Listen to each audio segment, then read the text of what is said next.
dar problema, tá?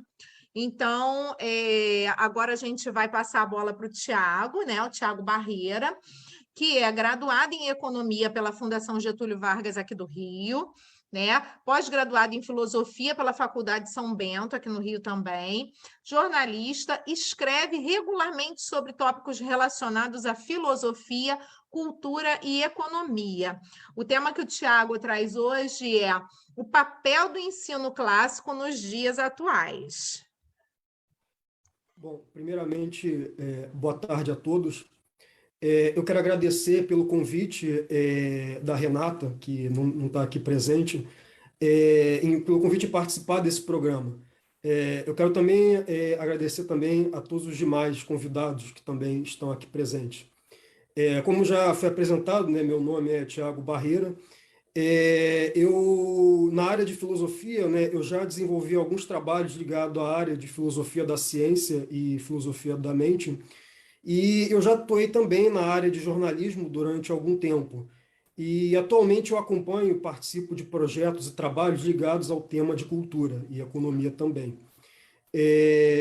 Em meados do ano passado, eu estive envolvido na fundação de um instituto cultural sediado aqui no Rio de Janeiro, o Instituto Ágora Perene. O Instituto conta com colaboradores vindo de diversas áreas profissionais, e nesse momento ele possui um blog de artigos e ensaios, e ele tem um enfoque múltiplo, né, interdisciplinar. Ele une diversos temas e debate assuntos que vão desde economia, cultura, literatura, arte, cinema e até filosofia. Nós temos também um canal no YouTube, onde nós organizamos podcasts sobre autores e obras, sobre temas relevantes, né, que ligados à história do pensamento ocidental.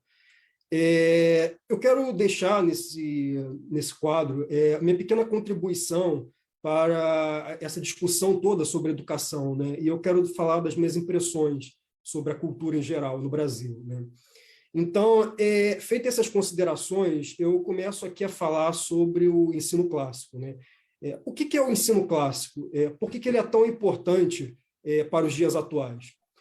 Então, é importante pontuar essa questão, em primeiro lugar, antes de abrir a discussão sobre o tema, em dizer que o tema da educação é um tema bastante polarizado hoje em dia, né?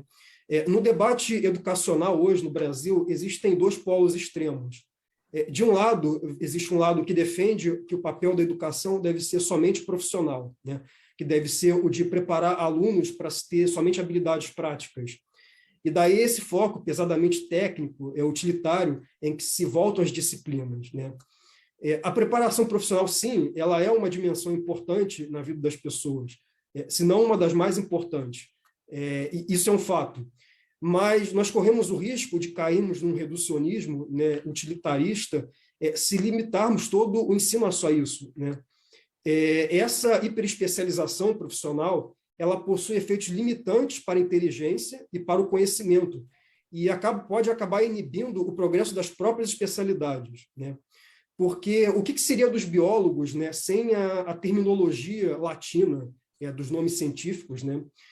O que seria da medicina sem o estudo da natureza, né? O que seria do direito sem a história e sem a filosofia, né? E a psicologia, né? O que seria dela sem o estudo da literatura, da mitologia, né?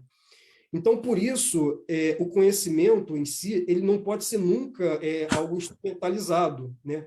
E nem pode ser algo limitado, nem picotado ao seu bel prazer, né? Segundo aspectos exteriores, né? Profissionais, utilitário. Ele deve estar, acima de tudo, ele deve ser, acima de tudo, um fim de si mesmo, né? Um todo unitário, né? E, além disso, o que garante que a aquisição dessas habilidades técnicas vai garantir também o êxito seguro e certo no mercado de trabalho, né?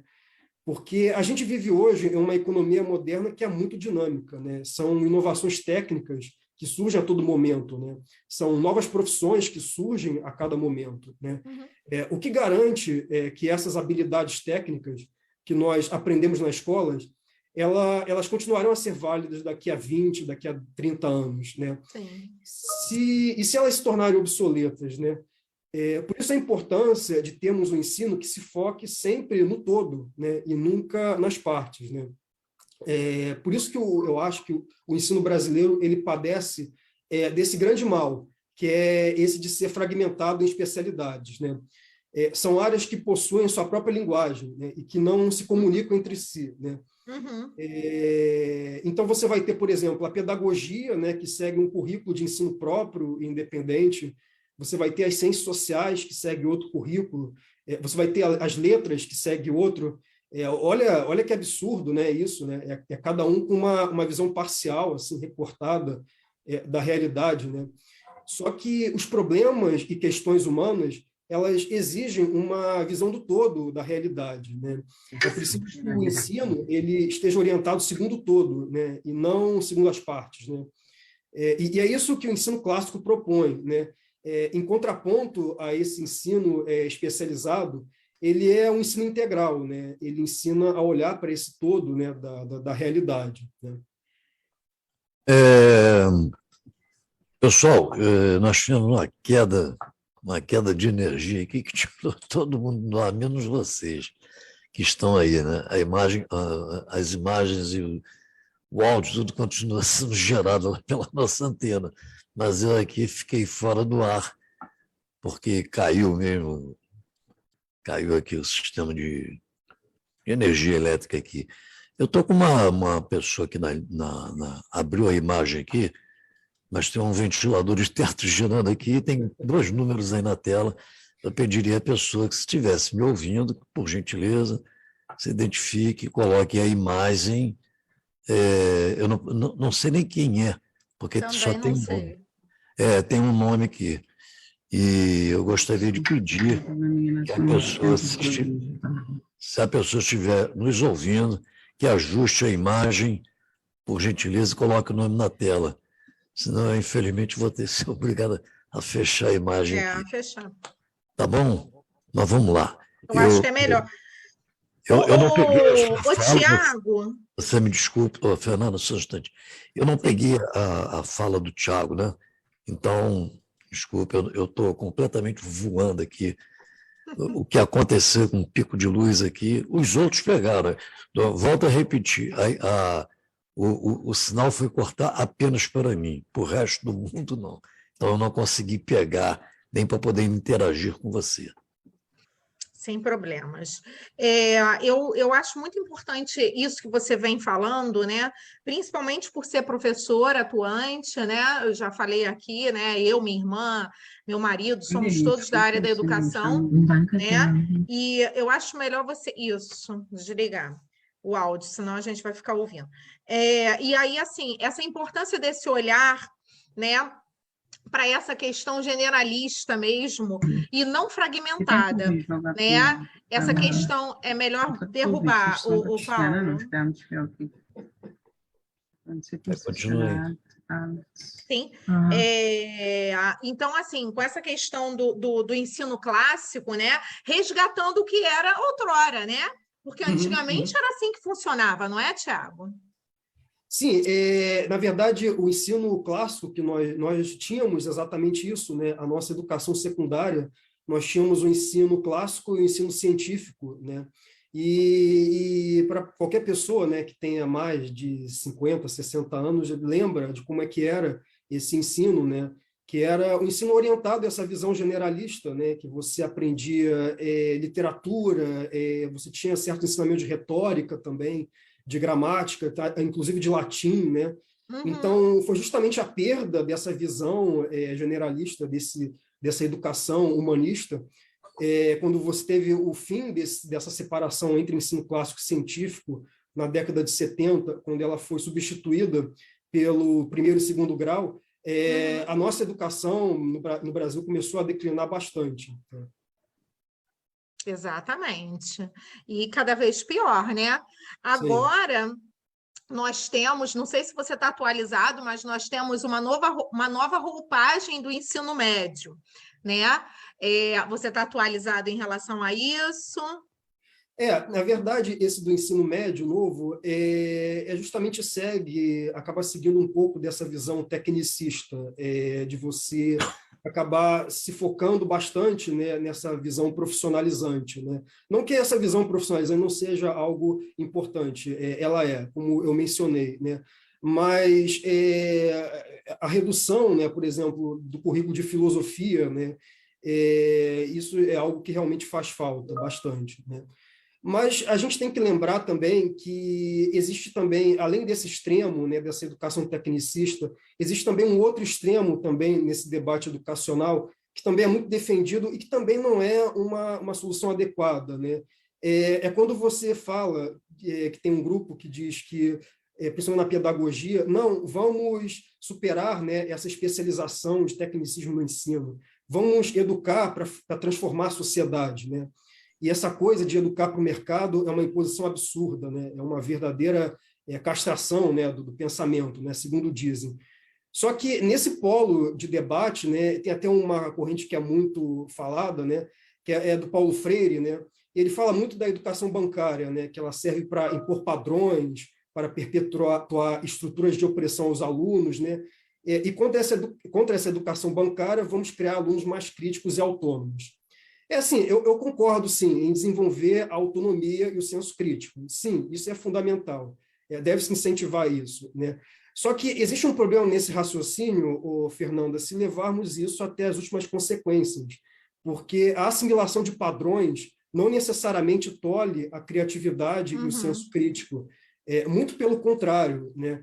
Todo grande gênio da humanidade não cria sua obra do nada, mas sim sobre o ombro de gigantes, né? Ele, a partir daquilo que foi legado pelos seus antepassados. Então, há sempre essa continuidade quando se trata de conhecimento, né?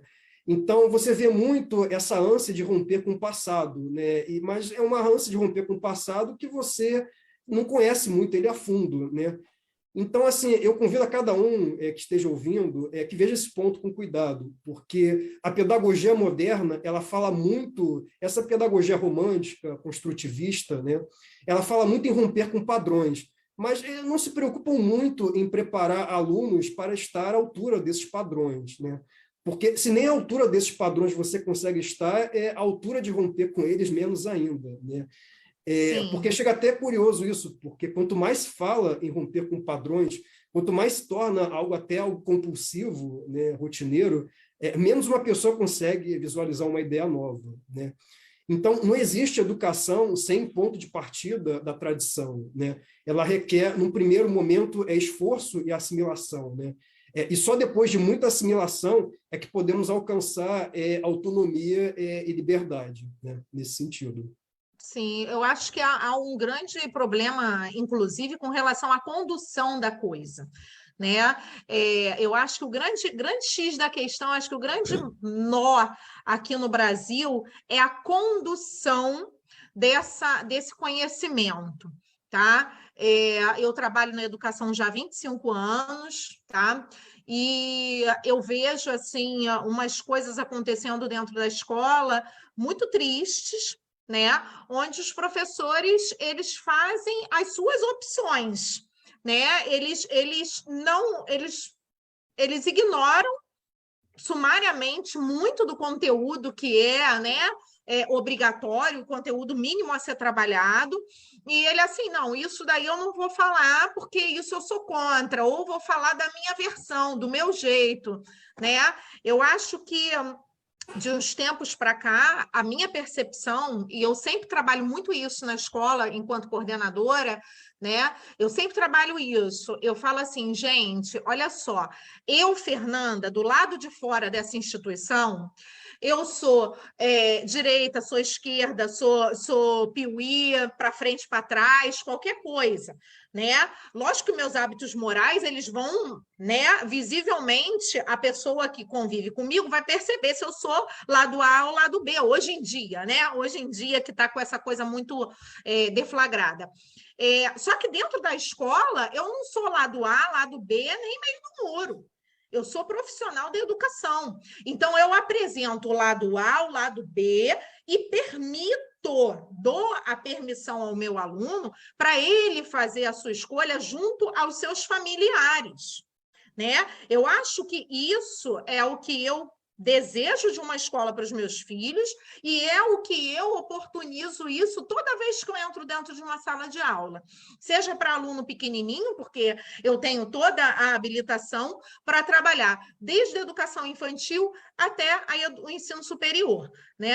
Então, habilitação e experiência. Então, eu sempre falei isso, não me importa o que eu sou, não importa. Dentro da escola, da unidade educacional, eu sou uma professora, e enquanto professora, eu não tenho que doutrinar alunos, né? Eu tenho que apresentar os fatos, e os fatos que não sejam manipulados, né? Eu acho isso muito complicado hoje em dia, e aí isso é uma discussão que não é meia hora que a gente vai resolver, né? Mas eu acho que você concorda comigo em relação a essa questão, né? Dessa doutrinação, dessa falta de viés, né? De foco, na verdade, né? Essa falta de foco dos profissionais da educação. Eu acho que isso acabou por culminar, e a gente percebe isso quando a gente vai a um hospital, né? Que hoje em dia tudo é virose, né? Ou então vamos fazer 500 mil exames para poder perceber o que pode ser, né? Ou você vai num advogado, ou você vai em qualquer lugar que seja, né? As pessoas têm uma dificuldade de concatenar as ideias, de fazer hipertextualidade. Você vê que até tem uma juíza que vai entrar daqui a pouco, né? E a gente vê, eu tenho conhecidos que trabalham na promotoria, né? Na defensoria pública, e que falam assim, cada petição que parece que um analfabeto escreveu. Uma criança, né?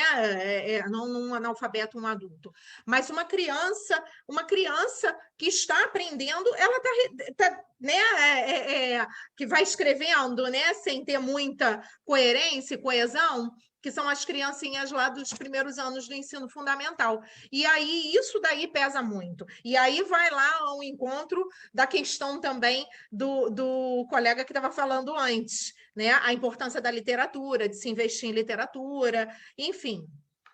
Ô, Fernanda, ô, Tiago, deixa eu entrar para ver se eu me encontro, né? Devido a esse problema que eu tive aqui, eu quero tentar me encontrar.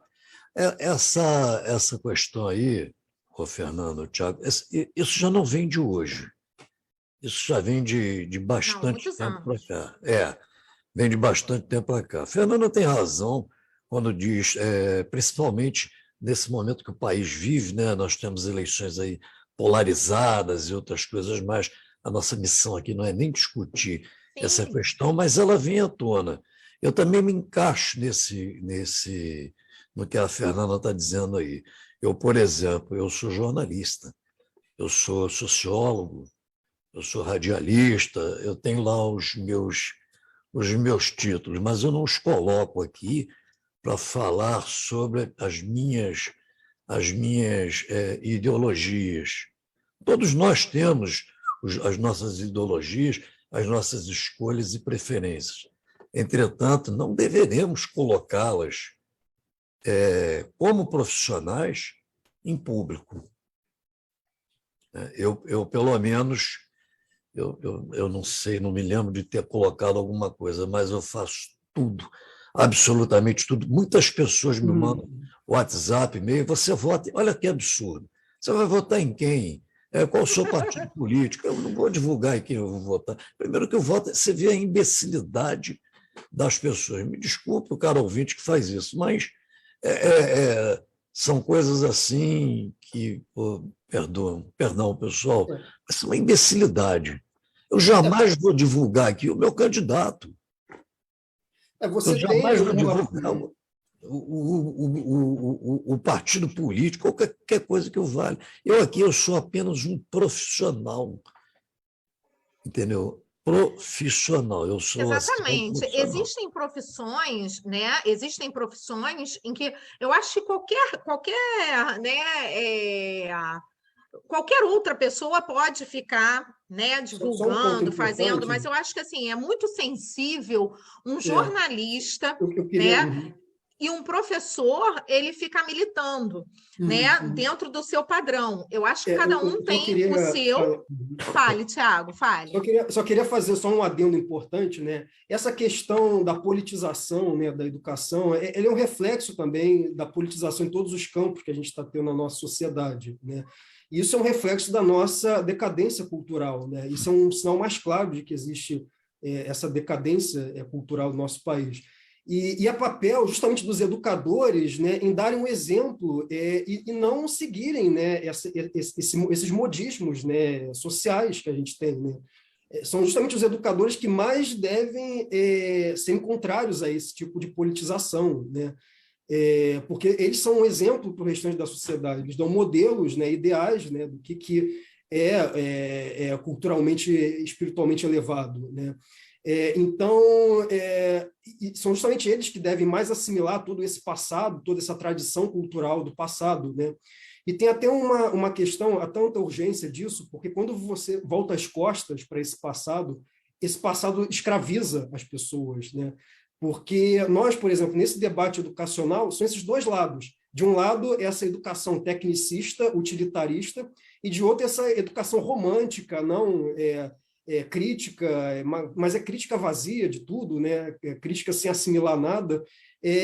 São duas correntes ideológicas do século XIX, né? Utilitarismo e romantismo, né? Então, você vê ideias do passado, ideias do século XIX, que as pessoas seguem passivamente, sem refletir, entendeu? Então, é preciso superar isso, é preciso superar essa dicotomia na educação, né? De que o ensino tem que ser técnico, o ensino deve ser de transformar a sociedade. Eu acho que tem que ser uma síntese equilibrada das duas coisas, entendeu? E qual é essa síntese equilibrada? É o ensino clássico, né? O ensino clássico é justamente esse diálogo constante, né, com as gerações passadas, com o melhor do que foi produzido pelas civilizações passadas, e só dialogando com elas que as pessoas, que os indivíduos, as pessoas, se tornam verdadeiramente livres e humanos, né? Outra coisa que me deixa preocupado, na realidade me assusta, a Fernanda estava falando aí sobre a questão essas coisas aí do advogado que olha coisas primárias. Eu observei, por exemplo, existe um site chamado Petições Online. Petições, olha só, Petições Online. Você digita lá na fórmula. Das minhas filhas, eu tenho uma que vai estar fazendo direito. Primeiro aninho, é caçulinha, as outras são médicas e arquiteta lá, e deixa para lá. Mas ela vem me mostrar isso. Pai, aqui, não sei o quê. Eu falei, olha só, é muito cedo ainda para você olhar essas coisas, né? A faculdade vai te orientar, mas com o que está aí eu não concordo. Eu não li, nem faço questão de ler, porque eu não sou advogado, eu sou jornalista, mas eu te aconselho a você, pelo menos por enquanto, esquecer essas coisas aí. Eu vou te explicar por que me assusta. Eu vejo nas redes sociais, na internet em geral, a coisa virou absurda. Tudo agora é EAD, ou EAD, como que é isso e aquilo, e para lá, para cá. Eu faço várias postagens aqui das questões da rádio, não estou falando das minhas coisas pessoais, né, nas minhas redes pessoais, e eu passei a receber um caminhão de e-mails propondo que eu abrisse um curso para dar aula de web jornalismo, de não sei o quê. Eu mandei de volta, não recebi nem resposta, graças a Deus. Eu disse, gente, eu não sou professor. Eu não sou professor. Eu sou profissional de imprensa. Quem tem que dar aula é o professor. O professor tem que dar aula. Eu não sou professor. Como é que eu vou fazer um curso, uma plataforma, para dar aula online se eu não tenho formação de professor? É diferente, eu tenho experiência. Eu posso, sim. Agora, eu não posso chegar e dizer, eu vou dar aula. Eu vou te orientar. Agora, a pessoa diz assim, dar aula é muito forte. Só falta agora você ter aula de engenharia, de medicina, curso de medicina online, via rádio. Absurdo isso. Eu não concordo com isso. Eu acho o seguinte, você tem que estar lá na faculdade. O que é que você quer aprender? Medicina, direito, jornalismo? É lá na faculdade. E mais, faculdade de renome aí, colocando curso de jornalismo a R$ 139 mensais. Eu posso garantir a você que o verdadeiro jornalismo não é nem na faculdade que você aprende. Eu digo verdadeiro, aquele que você vai lá para a rua, que você vai para dentro de uma redação. Lá você vai aprender. E isso me assusta. Foge completamente aos padrões, na minha opinião, de ensino. Daqui a pouco eu tenho certeza que vai ter gente aqui enchendo o WhatsApp aqui e o chat com xingamentos e outra coisa, mas é a verdade. Eu estou aqui para falar a verdade. Essas coisas me assustam. Eu me assusto também quando eu vejo, quando a gente, né, entrou nessa era da pandemia, né? E aí todo mundo se achou apto a dar aula de alguma coisa, né? Ou a fazer cursos de alguma coisa, né? Ou montar cursos de alguma coisa. Isso me assusta. Mas vamos lá, Tiago, vamos deixar o Tiago falar, porque o Tiago ainda tem panos para mangas. Só para complementar, eles chamam isso de educação continuada. Eu não sei que nome lindo é esse que eles arrumaram aí, educação continuada, né? Mas vamos lá, Tiago. Então, como eu estava falando, né, a educação clássica ela supera essas dicotomias modernas que nós temos. A educação deve se formar para o mercado ou deve transformar a sociedade. Ela rejeita esses rótulos, entendeu? Ela não é nem uma coisa nem a outra. Ela é uma síntese equilibrada, né? Ela é sempre voltada também para o indivíduo também, porque é no indivíduo que existe o ensino, o espírito autônomo, inquiridor, reflexivo, e você não pode transformar uma sociedade, buscar uma sociedade livre, sem antes transformar o indivíduo, né, e tornar ele livre, né? Então, assim, a ideia mesmo eu queria passar é que antes de começarmos, então, os estudos clássicos, nós precisamos abandonar, né, todos esses preconceitos pedagógicos modernos sobre o pensamento antigo, né? Há uma tendência inerente, assim, quase um piloto automático nosso, né? Colocar crítica acima de tudo. Tudo é crítica, né? Mas para você fazer uma crítica de qualidade, você precisa, antes de mais nada, ter uma boa bagagem acumulada de conhecimento, né? Uhum. Você tem que assimilar o material de crítica, né? Existe uma analogia entre a atividade crítica intelectual e a atividade digestiva corporal, né? O estômago precisa assimilar alimento para que funcione bem, né? E todo o funcionamento digestivo com o estômago vazio gera sérios problemas para o organismo, né? O estômago, quando funciona vazio, começa a atacar a própria parede gástrica que sustenta ele, né? Assim também é a crítica, né? A pedagogia moderna nas escolas ensina os alunos a serem críticos, mas não faz os alunos assimilarem conteúdo, né? E como você vai ser crítico quando você desconhece aquilo do qual se critica, né? E ela se torna, assim, uma atividade não só inócua, como deletéria e até mesmo destrutiva, né? Então, assim, debater o ensino e discutir a educação, assim como debater qualquer outro tema, saber deixar também de lado esse piloto automático, né? Cada um de nós temos, assim, de fazer crítica pela crítica, né? Ô, Tiago, e a solução, mesmo que a médio ou longo prazo, para que isso pudesse ser solucionado? O que você tem em mente aí? A médio e longo prazo, eu não saberia assim, dizer, dar soluções prontas, não é uma resposta assim fácil a se dar, né? Porque a educação não, é um ato individual, é um ato do interesse da pessoa. A pessoa se move pelo amor ao conhecimento em direção, né? Então, a educação ela nunca termina, é um ato contínuo, né? A pessoa sempre se educa ao longo da vida, né? Então, é algo que deve despertar, né, cada um de nós, né? Então, eu sempre tenho medo de respostas prontas, soluções fáceis para isso. Vamos dar currículo disso, currículo X, currículo aquilo. Ainda mais porque, por exemplo, a educação antiga ela não surgiu por decreto de nenhum burocrata, né? A educação antiga, ela surgiu de maneira espontânea, né? A partir Isso. de soluções, né? Descentralizadas de próprias comunidades, né? Então, por exemplo, né? O próprio hábito de uma comunidade reunir-se numa fogueira para recitar poesias, narrar mitos, isso já é uma experiência pedagógica de educação antiga, né? Uma das mais antigas que existem, né? Então, a educação não é um decreto, entendeu? Você não decreta uma educação num pedaço de papel e para milhões de pessoas, né? É um grande erro da educação moderna acreditar que nós precisamos ditar a melhor educação para cada um de nós. A educação precisa ser algo que deve começar a despertar a partir do interesse das próprias pessoas, né? E não tem nenhuma pessoa que deve despertar mais esse interesse do que os próprios educadores, né? Se alguém que deve dar o maior exemplo de educação são os professores e os educadores. Eles devem inspirar pessoas, devem inspirar os jovens, né?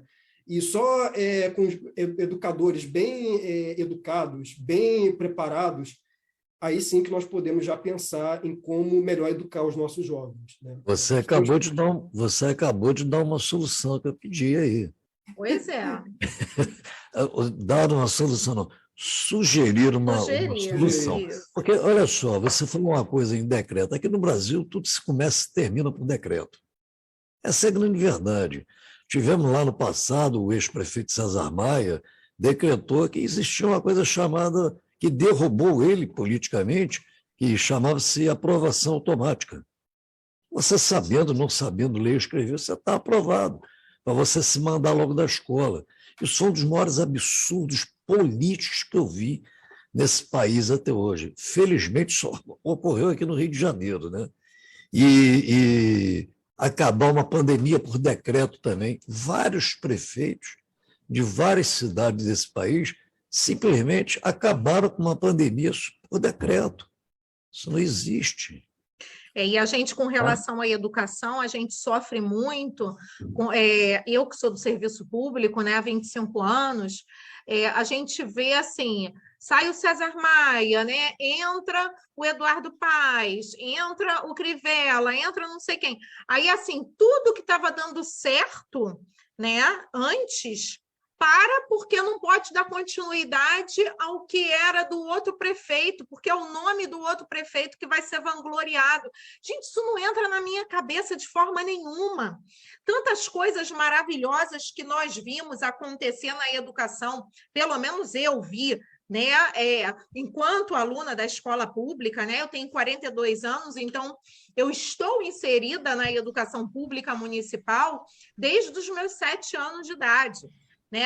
Então, 7 anos, depois eu fui fazer normal, eu fiz estágio na escola municipal e depois enquanto professora pública, né?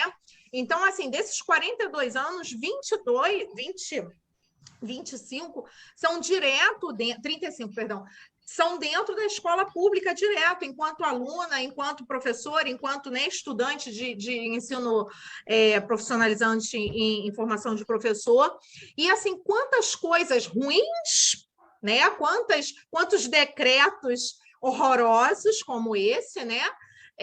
Que ainda existe, não existe o nome, porém existe a ação, e a gente vê coisas fantásticas, a gente, né, já viu coisas fantásticas, mas que acontecem durante aqueles 4 ou 8 anos, e aí depois entra o outro, não, muda tudo, porque eu não quero que seja assim, eu não quero que fulano que seja lembrado, entendeu? Isso é muito triste, isso é uma característica muito nossa aqui, né? É a pessoa que quer se apropriar de uma coisa que ela deveria, né, dar continuidade, dar até uma outra roupagem, mudar até que fosse o nome, porém dar continuidade àquela ação que estava... Isso é muito chato. Tiago, Fernanda, o pessoal está me chamando aqui que a gente vai ter que fazer um intervalo. A gente vai lá para o nosso jornalismo, lá na nossa redação, e a gente volta já já para continuar com assunto que, na minha opinião, é palpitante. interessantíssimo. Vamos lá, a gente volta já. Mas vamos voltando aqui com pauta nossa. Chegou aqui o Washington Nascimento, não é isso? Só que ele fechou a imagem. Washington, boa tarde, por gentileza, você pode abrir a sua imagem. E vamos continuar aqui com o pauta nossa, aqui com a Renata, a Fernanda Marcelos, o hábito me diz dizer Renata, mas está tudo em família, né? Tá tudo em família, tá tudo mas certo. hoje é a Fernanda. Entendeu? E estamos aqui com o Washington, o Washington Nascimento, acabou de chegar, e o Tiago Barreira. Tiago, interessantíssimo aí. Vamos continuar. Tiago, vamos concluir o Tiago para a gente, que o Tiago tem que sair agora, né? Daí um pouquinho, e aí a gente entra no Washington. Boa tarde. Eu queria fazer minhas considerações finais sobre o ensino clássico, né?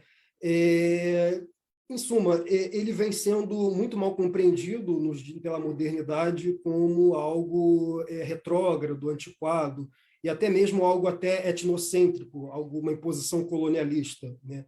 Que estudos de departamentos de ensino clássico vêm sendo alvos de cancelamento em diversas universidades nos Estados Unidos, na Europa, por diversos grupos identitários, e ele vem sendo muito apagado, né? Não anda numa boa fase o ensino clássico, pelo menos no mundo moderno. Mas para encerrar, eu tenho um trecho de um discurso aqui, para finalizar essa exposição, eu encerro aqui com um trecho de um discurso proferido pelo filósofo, professor de Harvard e influente ativista negro, Cornel West. Depois, quem quiser, procure esse nome no Google, né? Cornel West é defensor dos movimentos negros dos Estados Unidos, e ele entende que a civilização ocidental tem, sim, seus erros e defeitos, mas as suas grandezas precisam ser preservadas. Então, nesse texto que eu vou citar, ele reclama contra a Universidade Howard, que é uma das mais importantes universidades criadas para negros, e que há mais de 50 anos aceita todos. E ele critica essa universidade por ter extinguido o Departamento de Estudos Clássicos e de ter demitido todos os seus professores, né? Vale a pena ler esse texto. É uma das mais eloquentes apologias ao estudo dos clássicos que se pode ver nos dias atuais. E ele diz o seguinte, né? Abre aspas. Ao aprender a ler enquanto escravizado, Frederick Douglass iniciou a sua grande jornada de emancipação, como tais jornadas sempre começam, na mente. Desafiando leis injustas, ele lia em segredo, fortalecido pela sabedoria de contemporâneos e clássicos para pensar como um homem livre. Douglass arriscou zombaria, abuso, espancamento e até a morte para estudar os gostos de Sócrates, Catão e Cícero.